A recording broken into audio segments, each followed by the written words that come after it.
El tema es entonces el tema de la democracia y los límites de la tolerancia. Eh,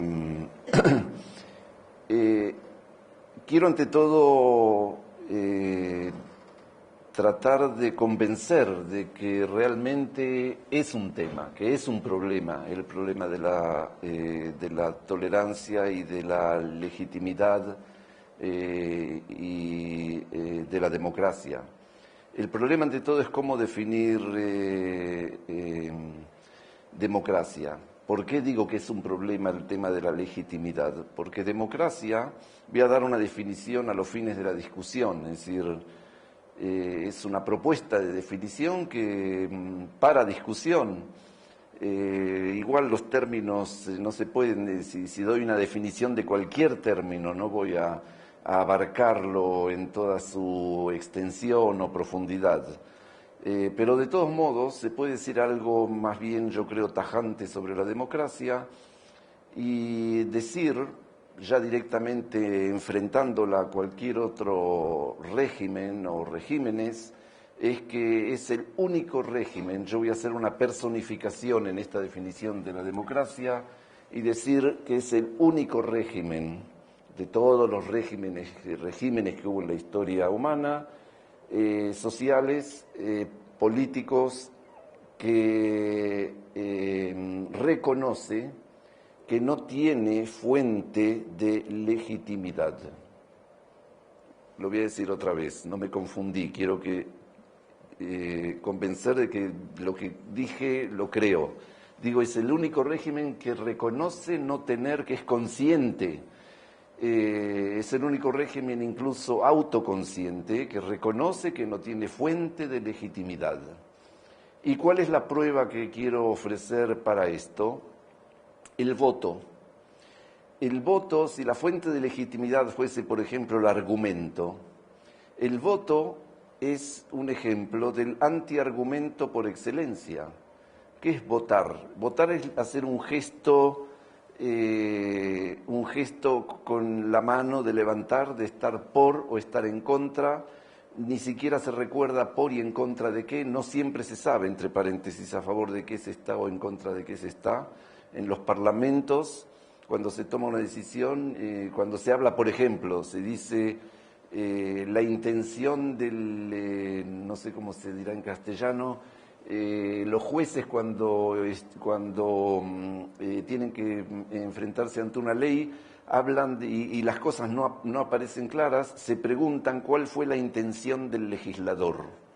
Se dice así, no sé. La intención del legislador es una pregunta judicial. Ahora, el legislador puede ser que no tuvo ninguna intención, estaba tomando café y lo llamaron de urgencia a votar, de su partido lo llamaron, hay que votar, ¿cómo voto? Levantá la mano. ¿Sobre qué? No importa, vos levantá la mano.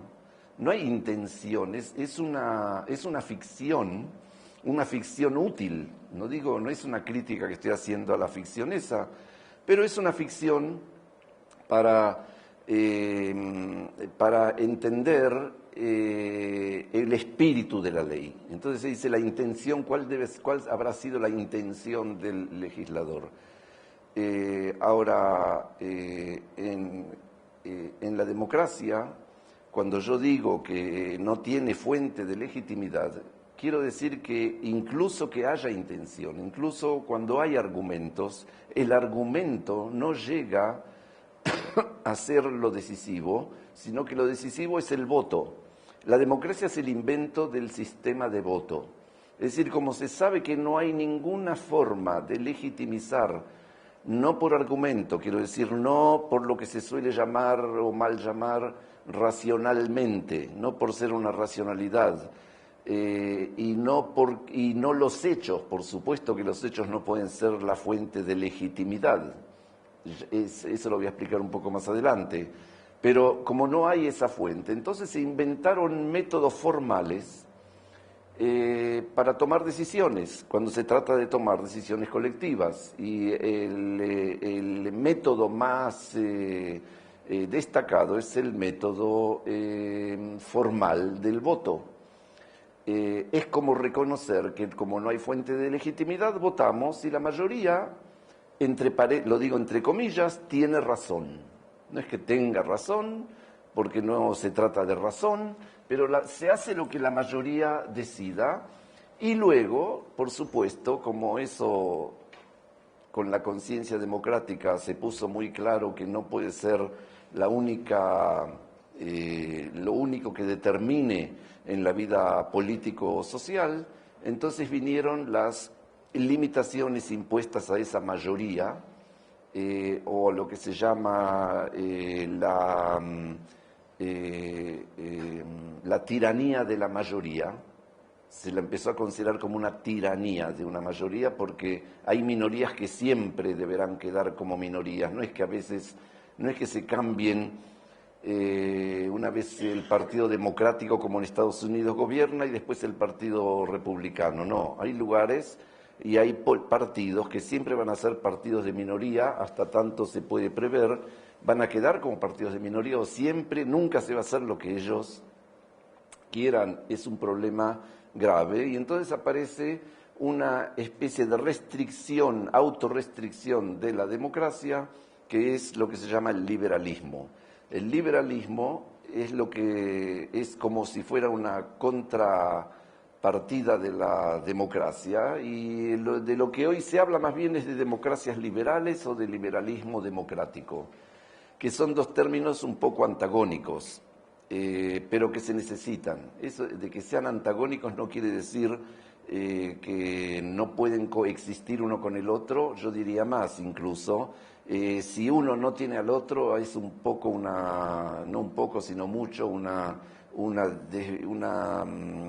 aberración de la democracia si no incluye el liberalismo, o una aberración del liberalismo si no incluye la democracia. Pero de todos modos hay que comprender, por lo menos teóricamente, que no son compatibles desde el punto de vista conceptual, en principio. Pero sin esa incompatibilidad colaboradora entre ambos conceptos, es difícil hablar de una sociedad que pueda satisfacer los valores de los seres humanos. Ahora, no digo tampoco que la democracia sea un régimen que existe en algún lado. Incluso en esto quisiera citar a Ortega y Gasset, que dice que la democracia es un concepto ideal, no existe la democracia. La democracia, el significado literal, significa el gobierno del pueblo. No hay gobierno del pueblo. Cuando se trata de gobierno indirecto, ya se está diciendo que no es el gobierno del pueblo, es el gobierno de los delegados del pueblo. Y una vez que los delegados del pueblo recibieron el voto para poder gobernar o legislar, ya no tienen que rendir exactamente cuentas al pueblo, no lo hacen. Es decir, y si lo hacen, entramos en el mundo de la manipulación y de la mentira. Un ejemplo que me viene a la cabeza en este momento sobre ese tipo de manipulación es que cuando el presidente Reagan de Estados Unidos ganó a Carter en las elecciones, él ganó especialmente porque en la época de Carter empezó a haber una desocupación a la que los americanos no estaban acostumbrados, y por eso votaron a Reagan. Y Reagan en su primer mandato, en su primer mandato aumentó la desocupación. Entonces, en las propagandas, cuando empezó la propaganda para pedir el segundo mandato, un periodista le preguntó qué pasa con la desocupación. Entonces puso, como se dice, cara de circunstancias, casi como llorando, y dijo: es una tragedia nacional. Todo el mundo lo aplaudió, porque todo el mundo está de acuerdo que es una tragedia nacional, y lo votaron otra vez. Solo hacía falta que diga: es una tragedia nacional. Lo dijo bien, puso la cara, era artista, así que supo cómo hacerlo, actor, perdón, supo cómo hacerlo, y con eso se ganó la simpatía del votante. pero el votante no se dio cuenta que él es el que tenía el mando y él es el que hizo la política que permita que aumente la desocupación. ¿En nombre de qué? En nombre de en nombre de qué logró aumentar la desocupación, en nombre de la ocupación. Es decir, su ideología era la ideología de la ocupación y le resultó exactamente lo opuesto.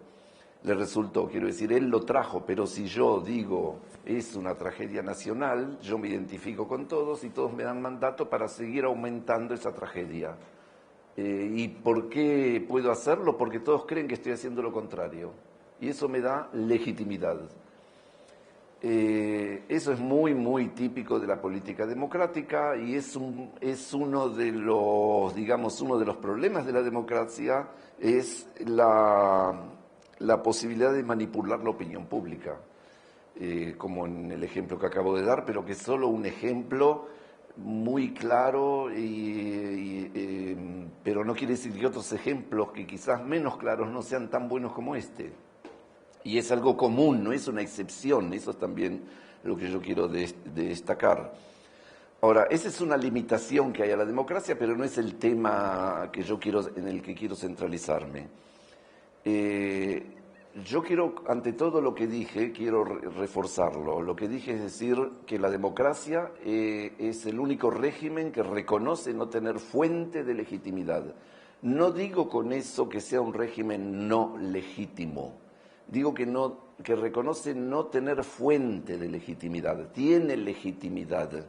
La legitimidad se la da, digamos, el voto. Pero no fuente de legitimidad. Fuente quiero decir, por fuente de legitimidad o por legitimidad ante todo, se pueden entender dos cosas diferentes. La legitimación de facto, que es la que se suele usar para justificar a un régimen, es la legitimación que distintos grupos humanos, por ejemplo, utilizan para justificar sus leyes y sus normas vigentes, las leyes vigentes, las que ya han sido promulgadas y son aquellas que tienen actualidad. La legitimación como fundamentación es otra cosa. Es la validez de las normas vigentes.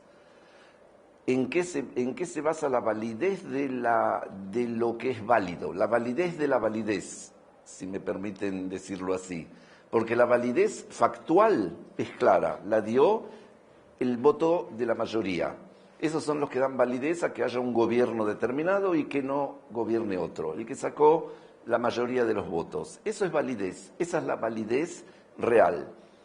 Pero la pregunta que se suelen hacer por lo menos filósofos es si esa validez tiene validez. ¿Cuál es la validez de esa validez? Validez quiere decir si hay argumentos fundacionalistas o fundamentalistas, en otro sentido del que se suele utilizar hoy. Quiere decir si hay un fundamento en el que se pueda justificar esto. Lo que yo empecé explicando es que la democracia no tiene justificación tal. Y como descubrieron que las ideas pueden ser siempre encontradas sobre cualquier tema, en tanto que no sea cuestiones de conocimiento, sino de valores, cuando se trata de valores, y los votos y la democracia, las leyes rigen porque se trata de decidir qué tipo de valores vamos a realizar y qué tipo de valores vamos a postergar o no realizar. Es decir, hacemos una escala de prioridades de valores y en eso se diferencian los partidos políticos. En las democracias cada uno presenta un valor alternativo o más o menos alternativo, ponen acento en un valor y otros ponen acento en otro valor. Eso ya es suficiente para que haya divergencia de opiniones sobre el qué hacer. Y entonces lo que surge es el problema de la fundación de la legitimidad, si se puede fundar. Yo lo llevaría más allá y diría, la pregunta es si los valores humanos tienen fundamento, si pueden ser fundados en algo. Siempre fue el sueño de los filósofos desde la época de la Grecia antigua tratar de dar un fundamento a los valores. Si tuviesen un fundamento, si se pudiese demostrar que hay valores que son mejores que otros, no haría falta democracia. Ahora lo estoy mirando desde el otro lado. Digamos, ¿por qué hay democracia? Porque no hay fundamento a los valores. Si hubiese fundamentos, ¿para qué democracia? Habría que ver quiénes son los especialistas en valores, como pensaba Platón, por ejemplo, que tenían que ser esos especialistas los que gobiernen, los que saben más. ¿Saben más por qué? Porque valores para Platón era una cuestión de conocimiento, no era una actitud ante lo que se conoce, era el conocimiento mismo. Y por lo tanto, si se trata del conocimiento, hay que hacer una licitación y ver quiénes son, en esta licitación general, los que más saben o los que más se interesan por el saber. Y como son los filósofos, ellos deben gobernar el estado ideal. Lo mismo si fuera cierto, si fuéramos platónicos, deberíamos entonces renunciar al sistema parlamentario basado en el voto, que es un acto irracional, podemos llamarlo, levantar la mano. Fíjense qué argumento que traigo, levanto la mano, no es el antiargumento. Tendríamos, si Platón tuviese razón, habría que anular todo este sistema y hacer licitaciones para ver quiénes son los más sabios, los que más saben sobre valores y que saben lo que hay que hacer. Ahora, eso no se da. La democracia sabe que eso no se da. Fíjense que recalco que estoy haciendo una personificación de la democracia. Digo, la democracia sabe que no se da, la democracia no puede saber algo o no saberlo. Es una personificación, pero que me parece que ayuda a entender el tema, personificar así. Digo, la democracia sabe que no hay justificación, por supuesto sabe que el conocimiento de los hechos nunca puede dar como resultado intrínseco el saber qué hacer. El ser no incluye, por decirlo de un modo más general, el ser no incluye el qué hacer. O el saber del ser, el saber lo que es, quiero decir, en general, el conocimiento. No puede ser, no da, no puede ser. No da, no es, no puede, incluso de punto de vista factual, no implica o no incluye qué hacer. Si yo sé en qué mundo vivo, no se deduce de ahí qué debo hacer en este mundo. Y cuanto más lo sepa, no implica que ahora más sé qué podría yo hacer. En principio, el tema es muy complejo, yo sé, reconozco, pero ante todo creo que esto lo puedo decir con claridad, que del conocimiento del ser no se deduce qué debo hacer, o que quizás se puede deducir qué puedo hacer, pero qué puedo hacer no es la pregunta. Yo puedo, por ejemplo, en este momento levantarme e irme a tomar un café, puedo, pero no quiero, no queda bien. No es la pregunta es no lo que se puede, sino lo que quiero hacer. Y lo que quiero hacer no se deduce del conocimiento de la realidad. Por supuesto, influye el conocimiento de la realidad en mis decisiones. Cuanto más conozca la realidad, es cierto, puedo ser más efectivo en la realización de mis anhelos o valores, pero no están deducidos de aquello. Porque yo sepa la distancia a la galaxia de Andrómeda, no quiere decir que ahora estoy a favor de viajar a la galaxia de Andrómeda, o que estoy en contra, o que tengo una posición respecto de esa galaxia. Solo sé que existe. La democracia también es consciente de eso, personificándola. de todos modos, decir que la legitimidad proviene de los hechos es algo que yo por lo menos me opongo e incluso no puedo entenderlo. Porque si la legitimidad, si es algo, cuando se habla de legitimidad, se habla precisamente de aquello que está opuesto a la facticidad, a lo factual, hechos. Es el valor, es la distinción que se hace entre valor y hecho. Ahora, los hechos no son valores. Y no puede ser que alguien puede ser, quiero decir, no me suena lógico pensar que algo sea legítimo por el mero hecho de ser, porque es lo que se da, es entonces lo legítimo. Es como decir que lo que es también a su vez debe ser. Eso es muy antihumano, creo yo. Lo que es debe ser. Y debe ser ¿por qué? Con el peor de los argumentos, por ser, porque es así. Entonces no puede ser de otro modo.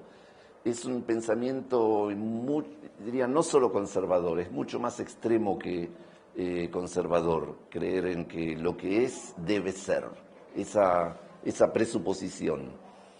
En todo caso, existe esa presuposición cuando se piensa que la legitimidad la dan los hechos.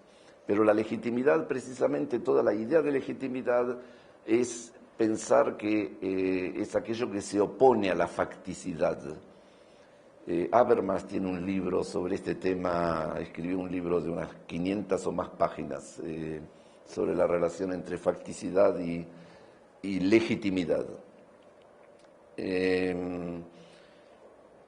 Ahora pasemos al tema de la tolerancia. Si la democracia es eso, es la decisión por mayorías con respeto, si tomamos en cuenta el liberalismo, con respeto a las minorías, de todos modos surge una pregunta y es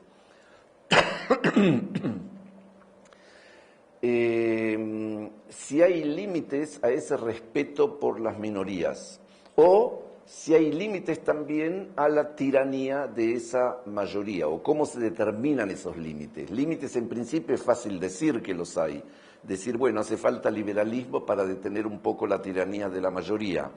Decirlo así suena lindo, digamos, pero no quiere decir que hayamos entendido al fondo cuál es el problema.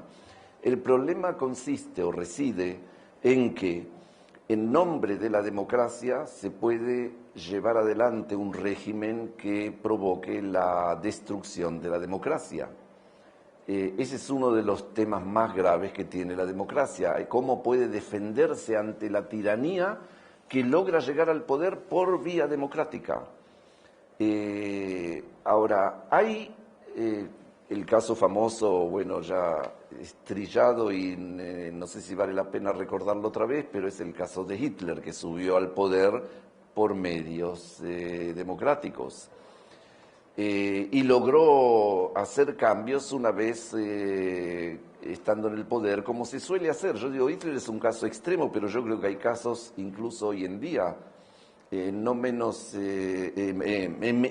menos extremos, pero que sucede eso, es decir, se los critica incluso por estar socavando el fundamento democrático de los países en que han sido electos. Cuando, por ejemplo, se busca la elección, lo que se llama la elección eterna en Argentina con Cristina Kirchner o Chávez en Venezuela, etcétera, que son regímenes en principio democráticos, pero que una vez estando en el poder y teniendo mucha fuerza se los puede un poco llevar a ciertos límites que ya serían los límites de la democracia.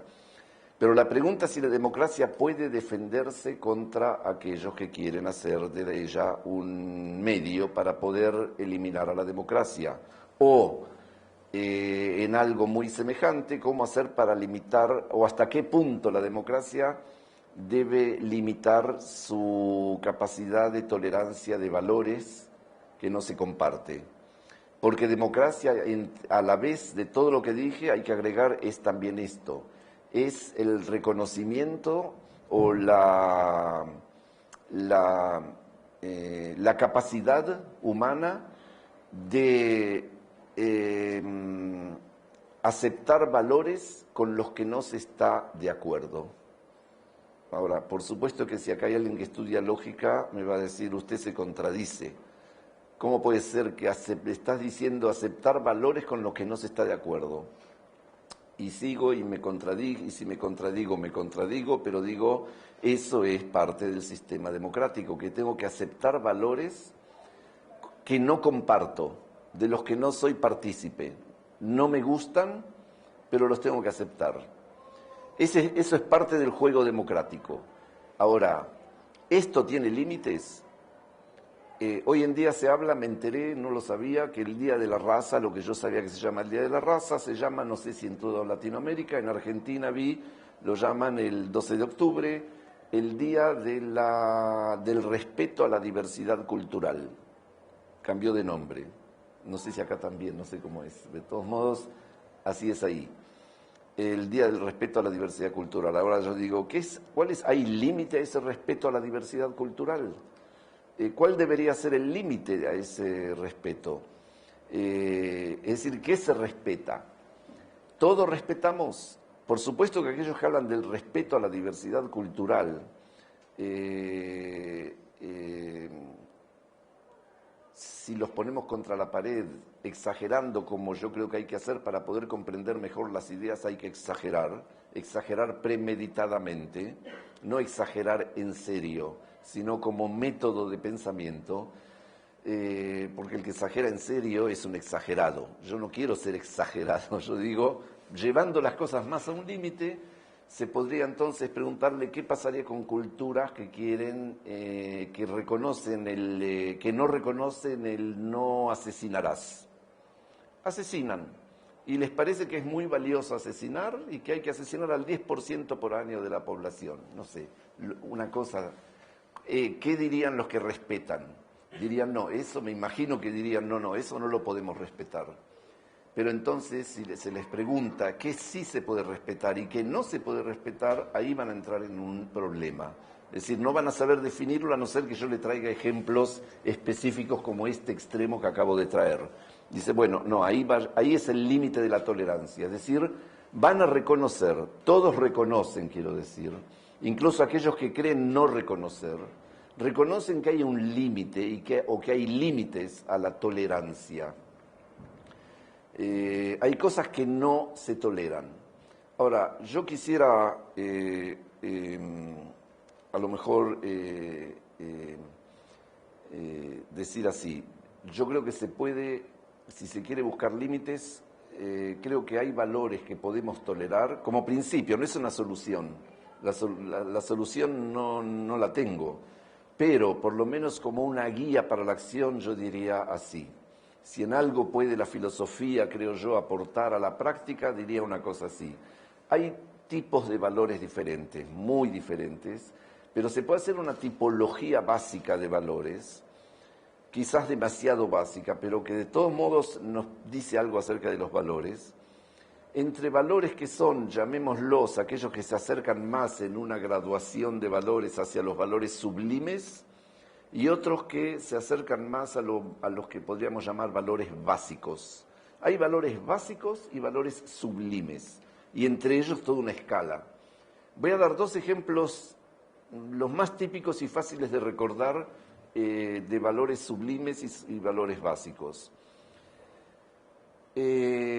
No asesinarás, que la traducción al castellano de los 10 mandamientos creo que es no matarás, pero en el original hebreo es no asesinarás. Para ustedes, si me preguntan qué diferencia hay, todo el mundo sabe, me imagino que hay una gran diferencia entre asesinar y matar. Matar es asesinar legítimamente, pero asesinato legítimo no es asesinato. Esa es la diferencia, creo yo.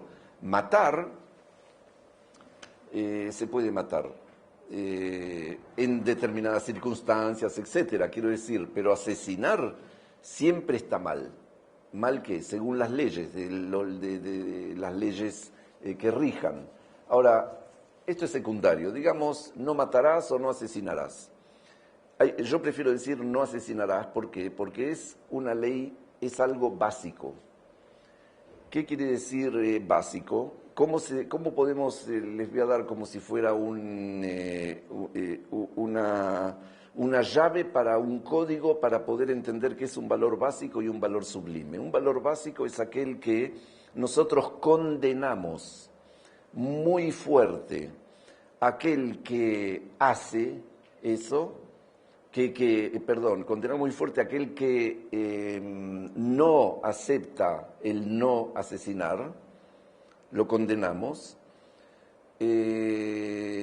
pero no alabamos o no, ¿cómo se dice? Sí, en lugar de condena, lo opuesto de condenar es no elogiamos a quien no asesina. No se dice qué bien, no sos un asesino. No es un elogio. Decir, al contrario, decir a alguien que no es asesino ya hay que sospechar de que por alguna razón lo está diciendo. Es decir, algo con eso tiene que ver. No se elogia al que no asesina y se condena muy fuerte al que lo hace. Ese es un valor. Aquellos valores que se los caracteriza de este modo serían los valores básicos. Ahora, ¿qué es un valor sublime? Voy a dar un ejemplo. Arriesgar la vida para salvar a un náufrago en el mar. Se elogia muchísimo a aquel que lo hace, pero no se condena al que no lo hace. No es una condena al que no arriesga su vida para salvar a un náufrago, pero se elogia mucho al que lo hace. Se lo premia incluso. No se premia al que no mata, pero se premia al que arriesga la vida para salvar. Si es así,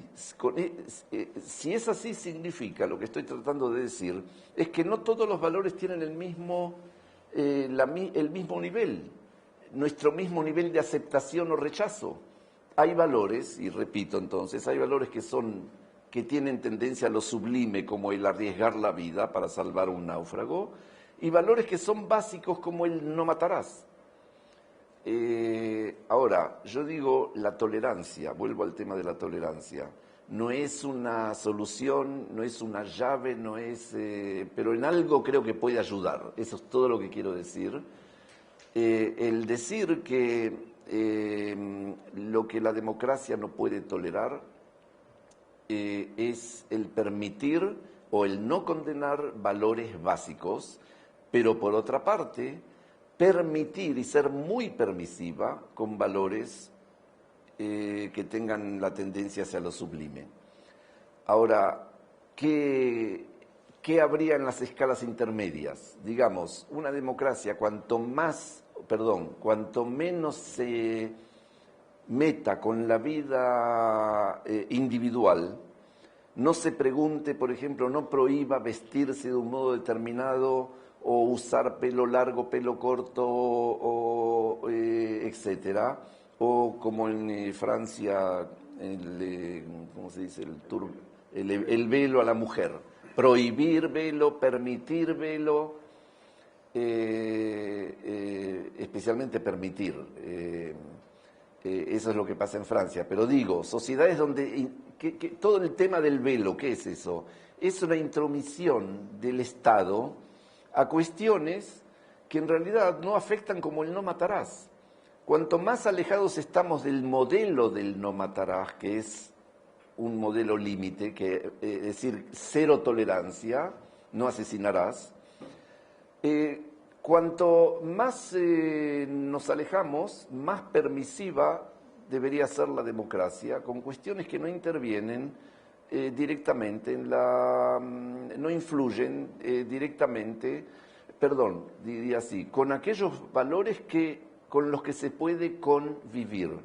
Cuando dije antes, ahora vuelvo a esa frase que dije antes, lo que es la tolerancia, cuando la definí como la capacidad de aceptar valores que no comparto o que no que no comparto, que no son mis valores.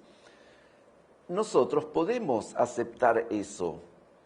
Es decir, los seres humanos podemos aceptar valores que no compartimos. ¿Qué quiere decir aceptar? Permitirle espacio, dejarlo que actúe ahí donde actúa. Hay lugares que no podemos darle espacio. Son los valores básicos. Yo creo que si esta escala se pusiese, habría que un poco, por supuesto, pulirla más, pero no quiero entrar demasiado en detalle sobre este tema, pero esta escala por lo menos yo creo que puede ser una escala que puede ayudar a la legislación de leyes y a un mantenimiento de una sociedad más liberal, más permisiva, precisamente en aquellos lugares donde puedo tolerar que haya valores que no comparto y hay valores que no puedo tolerar. Si, por ejemplo, en nombre de la diversidad cultural, como se acostumbra en África o en Latinoamérica, impedir que tribus indígenas reciban asistencia médica y que hay que dejarlos que consulten únicamente a sus curanderos o brujos, etcétera, y que eso debe ser así porque si no estamos, como escuché hace poco, viviendo una colonización de 500 y pico de años. Vi una propaganda, festejaban 500 años de colonización europea. Pero la colonización europea trajo no solo colonización europea, hizo que América Latina sea un país, sea de todos modos una zona europea, es decir, de cultura europea. No es una... Bueno, no voy a entrar en detalles, lo dejo para la discusión, pero por lo menos lo que quise decir es que yo, con mis valores, no tendría tolerancia respecto de aquellos que quieren impedir que sus hijos participen de una medicina desarrollada en nombre de la defensa de valores culturales ancestrales. Lo doy como ejemplo, por supuesto que es un tema de discusión, no digo que con eso solucione la discusión, pero por lo menos hay algunos criterios que se pueden dar para poder empezar a hacer una discusión sobre la diversidad cultural y la tolerancia. Bueno, como a mí me gusta la discusión, prefiero parar aquí y dejar espacio a las preguntas o a las críticas. Prefiero más críticas que preguntas. Mi pregunta era más bien porque dijiste que la democracia que admitía, se reconocía que era la que no tenía legitimidad. No entendí muy bien, o sea, si no tiene legitimidad, ¿cuál tendría legitimidad? Si vos decís que no sería el gobierno del pueblo por un tema del voto, ¿cuál sí la tendría? ¿Qué sería una legitimidad viable? Yo no dije que no tiene, incluso creo que lo acentué, que no tiene, no dije que no tiene legitimidad, no tiene fuente de legitimidad. La legitimidad la da el voto popular, sí, cuando se trata de un régimen de elecciones. Pero lo que no tiene fuente de legitimidad, algo en lo que basar el poder, más allá que la legitimidad de facto. Es una legitimidad de facto. ¿Por qué es legítimo tal gobierno? Porque la mayoría lo votó. Entonces tiene la verdad entre comillas. Es la verdad en este momento. Cuando lo voten otros, a otros gobiernos van a tener ellos la verdad. Esa es una legitimidad de facto. No es legitimidad. Es facticidad. Es de facto, son los que gobiernan porque la mayoría lo decidió. Ahora, ¿hay fundamentos? ¿Se puede fundamentar esa legitimidad? A eso respondí, no hay fundamento, como en general los valores no tienen fundamento, que es lo que siempre fue el sueño dorado de los filósofos, poder fundamentar los valores. Se han dedicado mucho a eso. No todos los filósofos, pero muchos desde la época antigua se dedicaron a intentar fundamentar valores, pero ninguno lo logró. ¿Qué es fundamentar valores? Deducirlos de algo que no sea en sí mismo un valor, una actitud. Eso no se logró, se intentó. El intento, creo, mayor fue el intento de Spinoza, que intentó deducir del conocimiento del ser el qué hacer. Él lo hizo mejor que nadie, creo, en la historia de la filosofía. Intentó hacerlo eso mejor que nadie, y para hacerlo tuvo que hacer tricks, no sé cómo decir. Trucos, cosa que es muy antifilosófica, hacer trucos en filosofía. Es decir cosas que él mismo no piensa. Hacer concesiones para poder llegar a una unidad en su libro famoso La Ética. Nadie lo logró, en resumen. Quiero decir, y hubo quien se dedicó a fundamentar valores. Hasta hoy se dedican, entre paréntesis, no es que en el pasado se dedicaron, es un tema actual. Hoy se dedican los filósofos a fundamentar.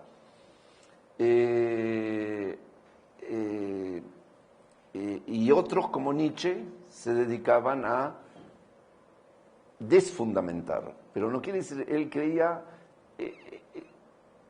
bueno, no importa. Hay algunos que buscaban eso y otros buscaban lo opuesto, es decir, tratar de demostrar que no se puede fundamentar. Yo no estoy ni con Nietzsche ni con la otra línea, yo siempre digo que no tienen. No me voy a dedicar a desfundamentalizar lo que otros fundamentan. Profesor, mi pregunta es la siguiente. En esa especie de pelea que hay entre la democracia como opuesta al liberalismo, ¿cuáles son las fuerzas con las que cuenta el liberalismo para impedir la tiranía de la mayoría?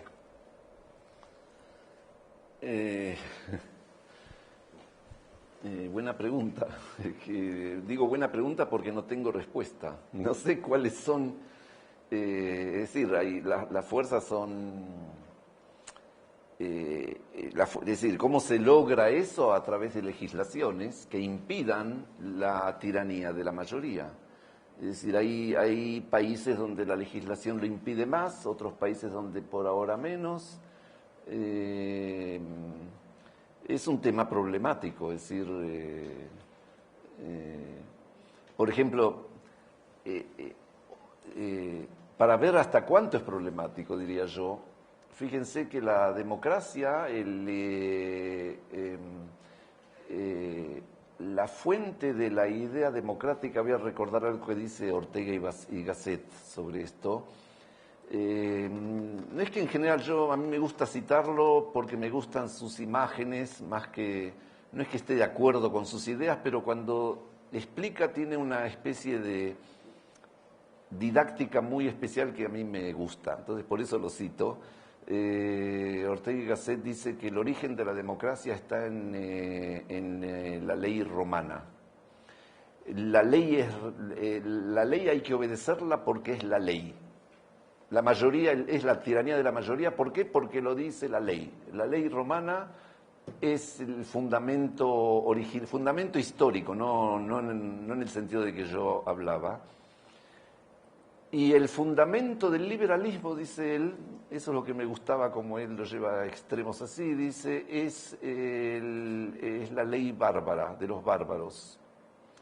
O sea que o somos romanos o somos bárbaros, en el origen. Después las cosas se mezclan, pero que era un bárbaro, la legalidad bárbara es una exageración porque no es cierto incluso lo que él dice, pero no importa. La legalidad ayuda a comprender el concepto, por eso digo no importa. La legalidad bárbara es si vos pensás que se te hizo injusticia, debés tomar la ley por las manos. Esa es la legalidad, el origen del liberalismo individual. La legalidad romana significa que la ley tiene que ser no de carne y hueso, por eso Cicerón se oponía a los reyes, tenía que ser una ley de hierro, así se dice incluso. Y el de hierro quiere decir no humana, lo contrario de lo bárbaro. Decidan, ¿quieren ser bárbaros o romanos? Los dos no van, van mal. Pero por eso quizás se necesiten a la una a la otra, la democracia y el liberalismo. Lo que sí, el liberalismo, el tema es que nuestros valores son incompatibles, pero se necesitan. Voy a dar los dos valores más importantes que hay en la vida social, creo. Son la libertad y la justicia. Justicia y libertad, que siempre se las grita y se las pone en las carteles, siempre juntitas. Justicia y libertad, como si justicia es igual a libertad o libertad igual a justicia. No. Justicia, voy a declararlo aquí, es lo contrario de libertad y libertad es lo contrario de justicia. Un país cuanto más justo, menos libre es. No existe, pero digo como tendencia. Y un país cuanto más libre es, menos justicia hay. Por eso digo que la justicia necesita de la libertad y la libertad de la justicia. Se complementan, pero como opuestos que son. Por eso digo, cuanto más libertad, menos justicia. El liberalismo es como si fuera el defensor del valor de la libertad y los que, digamos, la democracia, por su origen, digamos, más bien se ocupa del tema de la justicia. En Estados Unidos incluso, hoy tiene, en la ideología americana tiene se ve un poco en las discusiones que hay acerca de las leyes de salud pública. Es decir, el Partido Democrático es como si fuera el partido que se apoderó del tema de la justicia. Es el partido justiciero, igualitario. O la igualdad social, por ejemplo, es una forma de justicia. Cuando yo digo justicia, lo hablo en un término muy amplio que incluye, por ejemplo, igualdad social, tipos de igualdades sociales, porque no hay un solo tipo, son parte de del valor de justicia. Justicia es como si fuera la distribución de libertades. Y la libertad en sí no incluye distribución de libertad, pero la justicia sí, distribuye libertades. Entonces, hay un partido que es el partido que se enarbola con la idea, embandera con la idea de justicia, y hay un partido que es el republicano, que ¿por qué se opone a todo ese tipo de cuestiones? Por una ideología muy fuerte liberal. Por lo menos así aparece en público. No digo que sea toda la verdad lo que estoy diciendo, pero hay algo así, que el republicano es alguien que defiende a la libertad, por eso se opone, por ejemplo, a limitar las armas. Todos tienen que tener armas cuando quieren tener armas, eso es parte de la libertad. Ellos son los defensores de la libertad. Pero como hay contradicción entre libertad y justicia, por lo menos hay dos partidos. No están en uno. Bueno, lo que estoy diciendo es dando vueltas para decir no sé. Muchos autores argumentan que el Estado, o sea, en este siglo XXI, mundo globalizado, está perdiendo cada vez más fuerza, ya no es tan legítimo como podría ser antes. Así que mi pregunta es la siguiente: con un Estado como unidad que está cada vez más debilitada o que tiende, o según muchos, a quizás desaparecer algún día, si se puede hablar de una democracia que también está capaz que sin un Estado más en vías de extinción, o por lo menos de un cambio de naturaleza. Bueno, ante todo creo que es una buena pregunta. Desde el punto de vista factual, yo no veo que los estados vayan desapareciendo. No es lo que sí se puede ver es que hay tendencias a participación mayor del Estado en la gestión social. Nacionalizaciones que llevan al Estado a dominar también en el campo económico, a tener un dominio más fuerte que el de tomar decisiones acerca de cuál debe ser la tasa de interés, por ejemplo, que es una decisión que la toman Estado bajo el dominio de los que sean los bancos centrales, que determinan tasa de interés, que determina de algún modo la base de la economía, pero no que son dueños de empresas. Y hay políticas que son de que el Estado debe tener más intervención en las empresas económicas y otros en la producción social, económica, y otros que piensan que menos. Y creo que esa es una discusión que se da totalmente legítima, pero que no tiene tampoco una solución. No es que el Estado vaya a desaparecer, pero lo que sí, hay algunos que hablan de la minimalización de la participación del Estado, aquellos que ya ustedes se pueden imaginar quién, aquellos que defienden la libertad. Cuanto más el liberalismo, por ejemplo, se opone a un Estado fuerte, en principio, porque se puede ser liberal y estar a favor de Estado más fuerte que lo que puede estar cualquier otro, no importa. Yo digo, como ideología, el liberalismo se opone a un Estado fuerte y trata de que sea cuanto menos intervencionista, mejor. Y si no interviene en nada, a lo mejor todavía mejor. Esa es la línea de los republicanos en Estados Unidos. Que sea derecha-izquierda no me dice mucho, así que a propósito no recuerdo que sea una cuestión de derecha contra izquierda, porque decir que la izquierda está en contra del liberalismo me parece una exageración. Karl Marx, por ejemplo, en su primera etapa más filosófica era un liberal. Lo que le importaba era más la libertad, él se ocupaba del tema de la libertad y solo más tarde pasó a ocuparse del tema, de repente cambió de línea, y dentro incluso de los movimientos socialistas se puede ver que hay socialismos libertarios cuya extrema sería el anarquismo, con el que incluso Marx simpatizaba en su época de juventud, y socialismos, o el libertario que había en la Revolución Española, había socialismos libertarios, y socialismos de Estado, como el extremo opuesto al anarquismo sería el stalinismo, sería un socialismo de Estado, el Estado determina, etc. Un socialismo de justicia, justiciero, llevándolo a extremos. Y cada uno con su concepción de Estado, uno cuya concepción es que el Estado debe eliminarse totalmente y el otro que debe reforzarse y cuanto más fuerte mejor.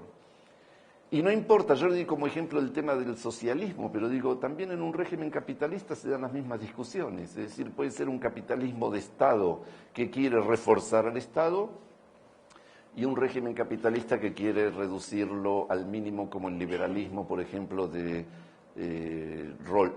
Nozick, Robert Nozick, que es una especie de anarquismo capitalista, lo que él propone, y siempre, una cosa interesante, que siempre pudo vivir bien económicamente, porque tenía por suerte en su propia universidad a un enemigo que lo ayudó muchísimo en su carrera profesional, que era John Rawls. Porque John Rawls era un defensor de la justicia. Escribió un libro también que se llama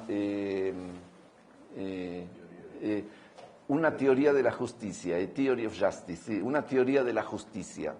Para él él veía todo con los lentes de la justicia. Y cuando le preguntaban sobre el liberalismo, decía, el liberalismo es un apéndice de la justicia. Si hay justicia, no te preocupes, hay liberalismo. Hacía reducción de liberalismo a justicia, de libertad a justicia, quiero decir. John Rawls vio eso y dijo, bueno, yo puedo ahora vivir bien porque voy a discutir con él y eso me va a hacer famoso. Entonces se armó la gran discusión famosa Rawls-Nozick, lo digo con humor, por supuesto, todo esto, pero Nozick se dedicó a defender exactamente lo opuesto, la libertad contra la justicia. Todo es libertad, y no te preocupes, si hay libertad va a haber justicia. La libertad ordenará la justicia. Esto llevó a una discusión interminable, eso es lo que yo quise decir, entre ambos escritores, y hasta hoy continúa, otros escritores que son sus seguidores, para cada lado. No se solucionó. Si no se discute hoy es porque se cansaron, no porque descubrieron quién tiene razón. No, siempre va a haber argumentos a favor de Nozick y a favor de Rawls. No va a haber ningún problema. ¿Por qué? Porque se necesitan uno del otro. Eso es lo que quise decir.